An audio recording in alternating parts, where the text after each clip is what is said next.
Ahmedabad police દ્વારા અલગ અલગ 14 જગ્યાએ બાળકો માટે સમર કેમ્પનું આયોજન કરવામાં આવ્યું છે, જેમાં બાળકોને યુવાનોને રમતગમત, અલગ અલગ કલા પ્રવૃત્તિ વિશે તાલીમ આપી તેમનામાં રહેલા ખૂબીઓને ઉજાગર કરવાનો પ્રયત્ન કરવામાં આવ્યો। ગૃહ રાજ્યમંત્રી હર્ષ સંઘવીએ ઇસનપુર પોલીસ સ્ટેશન ખાતે થયેલ સમર કેમ્પની મુલાકાત લઈ બાળકોને પ્રોત્સાહિત કર્યા।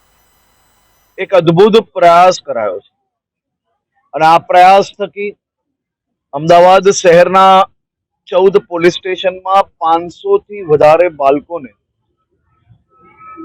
ઉનાળાના આ રજા દરમિયાન બાળકો ઘરમાં મોબાઈલ જોડે જોડાયેલી રમતો, સોશિયલ મીડિયામાં વ્યસ્ત ના રહે અને આપણી પ્રાચીન માટી પર રમાતી રમતોમાં જોડાય, સાથે સાથે તેમને ગમતી પ્રવૃત્તિઓ આર્ટ છે, ક્રિએટિવિટી છે, ડાન્સિંગ છે, મ્યુઝિક છે, સેલ્ફ ડિફેન્સ છે, આવી અનેક પ્રવૃત્તિઓ જોડે જોડવાનું ભગીરથ કાર્ય અમદાવાદ પોલીસ દ્વારા ચાલુ કરવામાં આવ્યું છે।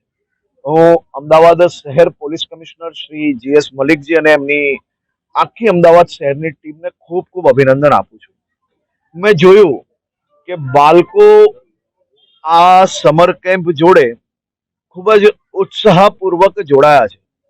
માતા પિતા મોકલે છે એટલે જ આવું નહીં, પરંતુ પોતાના મનની અંદર સમર કેમ્પમાં વહેલી સવારે જાગીને પહોંચીને આખો દિવસ આનંદમય બનાવવા માટે બાળકોની અંદર ઉત્સાહ નજરે પડ્યો છે।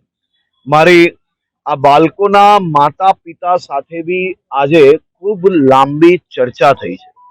આ બાળકોના માતા પિતાઓનું બી માનવું છે કે સમર કેમ્પમાં આવ્યા પછી પોલીસ દ્વારા જે ટ્રેનિંગ આપવામાં આવે છે તેથી તેમના બાળકોના વ્યવહારમાં બી ખૂબ મોટો ફરક પડ્યો છે।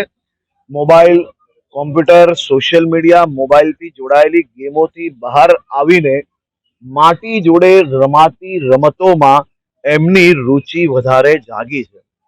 મને ખૂબ આનંદ થાય છે કે પોલીસ એ માત્ર ગુનેગારોને પકડવા પૂરતું જ નહીં, લો એન્ડ ઓર્ડરની વ્યવસ્થા કરવા પૂરતું જ નહીં, પોલીસે એક પગલું આગળ ભરીને માનવ જીવનમાં, બાળકોમાં ખાસ કરીને એમના જીવન જીવવાની જે રીત છે એની અંદર જે બદલાવ લાવવાનો જે પ્રયાસ કર્યો છે અને જે સફળતા પ્રાપ્ત કરી છે તે બદલ હું અમદાવાદ શહેર પોલીસ કમિશનર GS મલિકજી અને એમની આખી ટીમને ફરી એકવાર ખૂબ ખૂબ અભિનંદન આપું છું।